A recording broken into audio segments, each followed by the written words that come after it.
The surge in hiring last month suggests that the prospects of a better spring may be ahead for the U.S. economy. I spoke earlier today with Treasury Secretary Janet Yellen about the latest, how it might affect the debate over the size and scope of the COVID relief package, and more.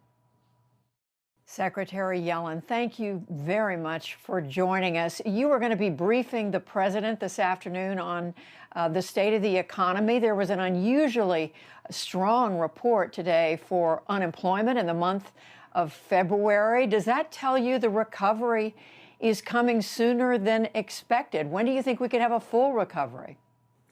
Well, I was pleased to see 379,000 new jobs this month. The unemployment rate ticked down just 0.1%. It was a bit stronger than expected, but really, Judy, we have to put this in perspective. We still have an unemployment rate that, if we really measure it properly, taking account of all the 4 million people who've dropped out of the labor force, it's really running at 10%. And the jobs were mainly in leisure and hospitality, the hardest hit sectors of our economy. Leisure and hospitality over the last year are down more than 3.5 million jobs. And when you think about the pace, although 379,000 jobs in 1 month, it sounds like a lot, but at that pace, it would take us more than 2 years to get back to full employment. And we want to make sure that our workers get back to full employment, the state we had in the economy before the pandemic struck, a lot sooner than that. Well, as I'm sure you know, one of your predecessors as Treasury Secretary, Larry Summers, has said he sees these jobs coming back even as soon as by the end of next year, and that's an argument for not having as large a COVID relief package as the administration has. Is it possible that it makes sense to do something smaller because the recovery is on the way? Well, I think we should want a rapid recovery. We have a large number of workers who are long-term unemployed, and we have to make sure that they're not scarred to the point where this pandemic has a permanent impact on their lives. The Congressional Budget Office estimated that without this package, it would take until 2024 to get back to full employment. And I think it's very important to have that occur sooner. You know, the package that the president and his advisors put together that's working its way through the Senate now was really geared to relieve the suffering of the American people.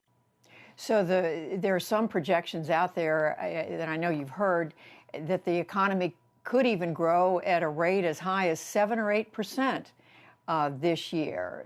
You're saying even with that, this large a relief package is necessary. It's more than the entire discretionary part of the federal budget. Well, it's a big package, but I think that we need to go big now and that we can afford to go big.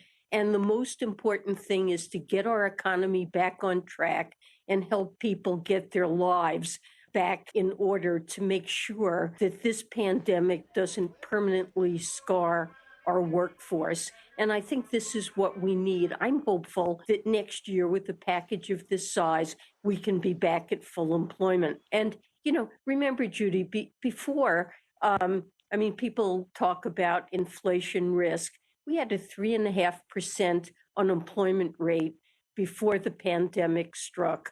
A lower rate than many people think is consistent with full employment, but inflation was extremely low, if anything, too low rather than too high. So I think this is what the economy needs to get rapidly back on track.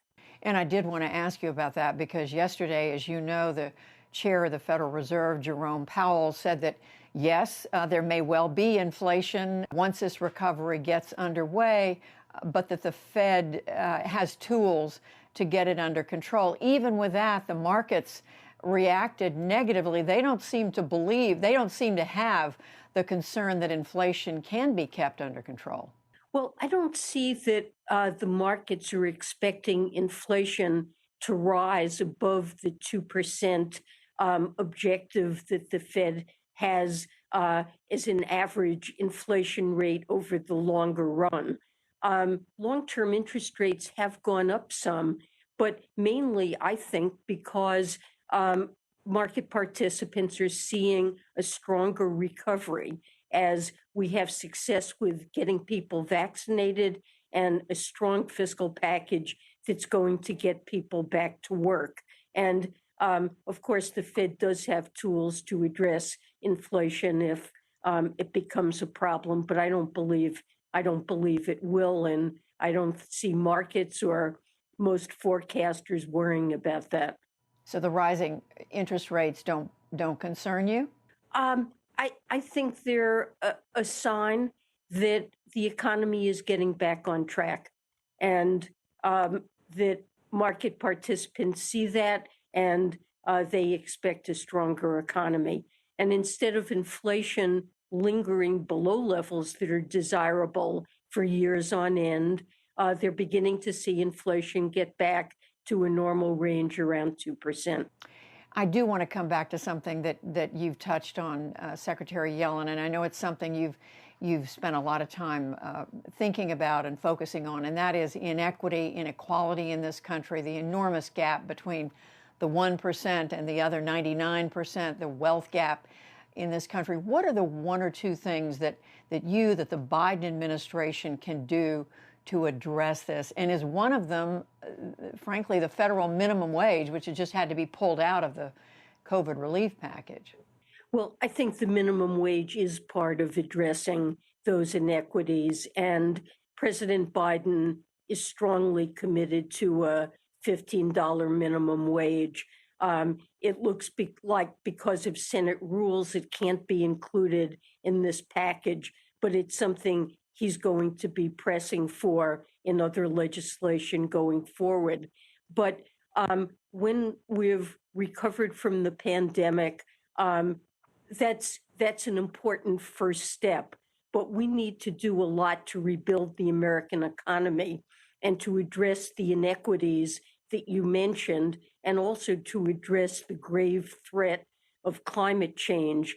And so we're working on another package. We could call it a recovery package, or sometimes a Build Back Better package, which will be oriented toward long-term improvements, addressing racial inequality, creating good jobs, repairing our infrastructure, putting in place the investments we need to address climate change, education. We know early childhood education is so important for good outcomes for individuals, and labor force development, training, community colleges, investment in R&D, make our economy more competitive, and make sure that the supports are available in the form of paid leave and childcare that will enable people to get into the labor force. Secretary Yellen, a question about the debt.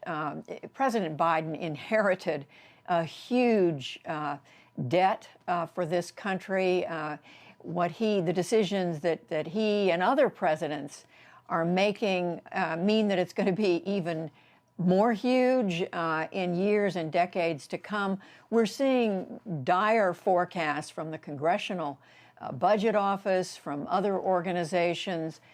How concerned are you about this and about what it means for the next generation in this country? Well, we must have sustainable federal finances on a long-term basis. But I think we have more fiscal room than you might imagine from looking at a number measuring the size of the debt or its size relative to the output of our economy. But the spending that we're doing now is arguably helping our debt path by getting our economy back on track. I think it would be a false economy, even in terms of the debt path. You know, when you allow the economy to be weak, there's less tax revenue and there's more spending that's needed for safety net expenditures. And so it just isn't the case that our failure to spend a dollar to help people would lower the debt that much. So I think that would be a false economy, even from a fiscal prudence standpoint.